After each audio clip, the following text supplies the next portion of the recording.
AVM online classes में आपका स्वागत व अभिनंदन। आज हम पढ़ेंगे पार्ट 2 प्राणियों में पोषण। घास खाने वाले जंतुओं में पाचन। घास खाने वाले जंतु हैं जो अपनी पाचन क्रिया कैसे करते हैं। अब क्या आपने देखा है, गाय भैंस तथा घास खाने वाले जंतु जो शाकाहारी होते हैं, जो शुद्ध रूप से पेड़ पौधों के ऊपर ही निर्भर रहते हैं, उनको शाकाहारी जंतु कहेंगे, जो मांस का बिल्कुल सेवन नहीं करते। अन्य जंतुओं को भी देखा होगा, इसके अलावा गाय भैंस के अलावा आपने ऊंट को भी देखा होगा। बहुत सारे जंतु हैं, ऊंट हैं, भेड़ हैं, ठीक है, बकरी हैं। वे उस समय भी लगातार जुगाली करते रहते हैं जब वह खा नहीं रहे होते।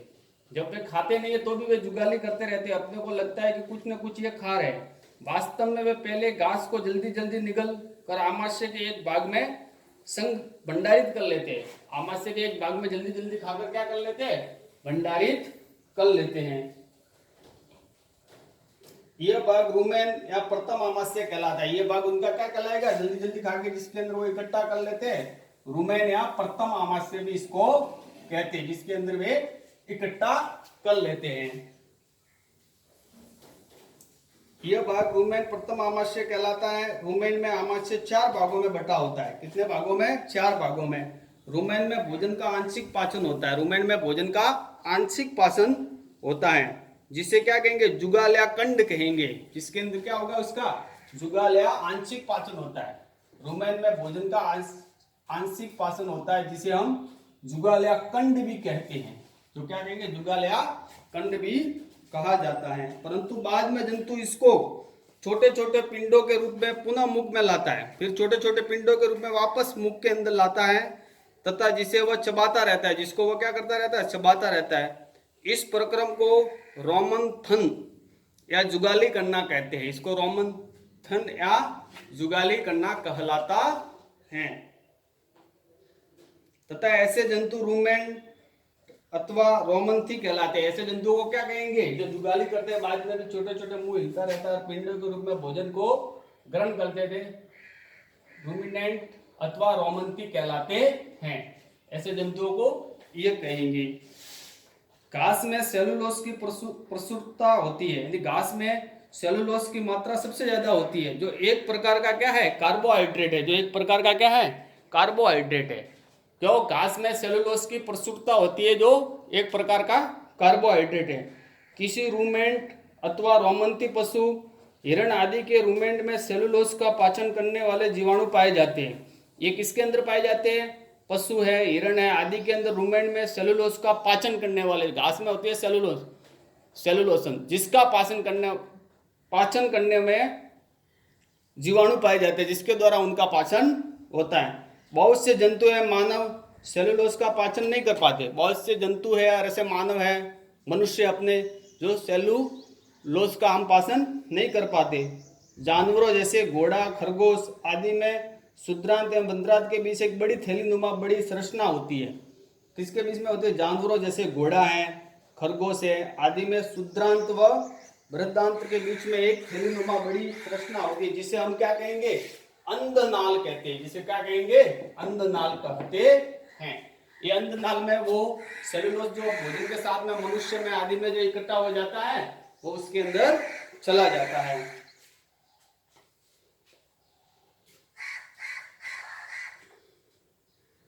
भोजन के सेलुलोज का पाचन यहाँ पर कुछ जीवाणुओं द्वारा किया जाता है, जो मनुष्य के आहार नाल में अनुपस्थित होते हैं।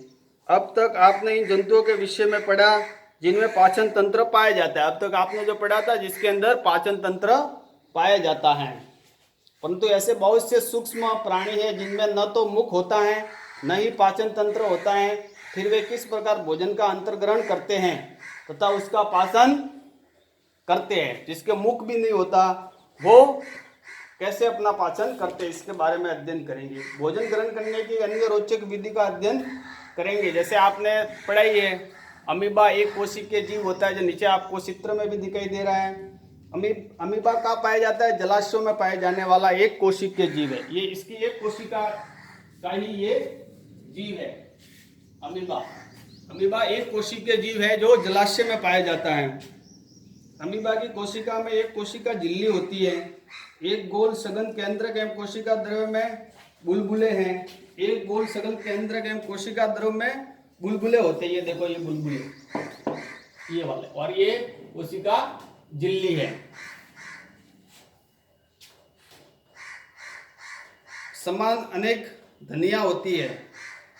अमीबा निरंतर अपनी आकृति एवं स्थिति बदलता रहता है। अमीबा जैसे भी इसको भोजन करना है या अपशिष्ट पदार्थ को बाहर निकलना है, ये अपनी आकृति जो आपके सामने दिखाई दे रही है इसको बार बार बदलता रहता है।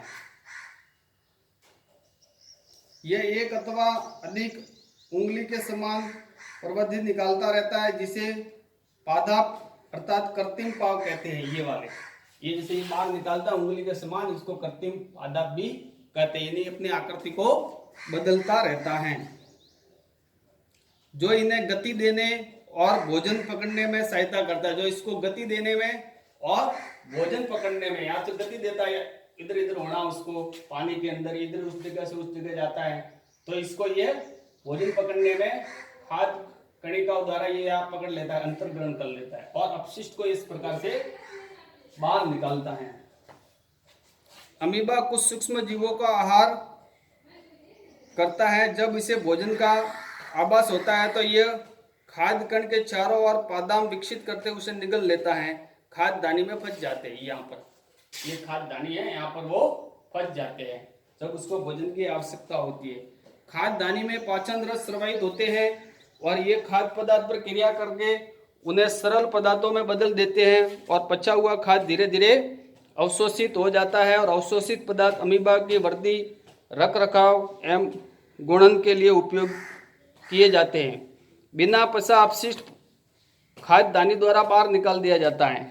जो बिना पचा हुआ अपशिष्ट भाग होता है वो खाद्य दानी द्वारा यहाँ से बाहर निकाल दिया जाता है। भोजन के पाचन का आधारभूत प्रक्रम सभी प्राणियों में समान है, जिसमें खाद्य पदार्थ सरल पदार्थ में परिवर्तित हो जाता है। खाद्य पदार्थ है वो सरल पदार्थ में परिवर्तित हो जाता है, सभी में एक जैसा ही है। वह ऊर्जा मुक्त होती है और अगले अध्याय में आप और पढ़ेंगे अवशोषित खाद्य पदार्थों का शरीर के अन्य भागों में स्थानांतरण के विषय में पढ़ेंगे। आज अपना ये लेसन पूरा होता है।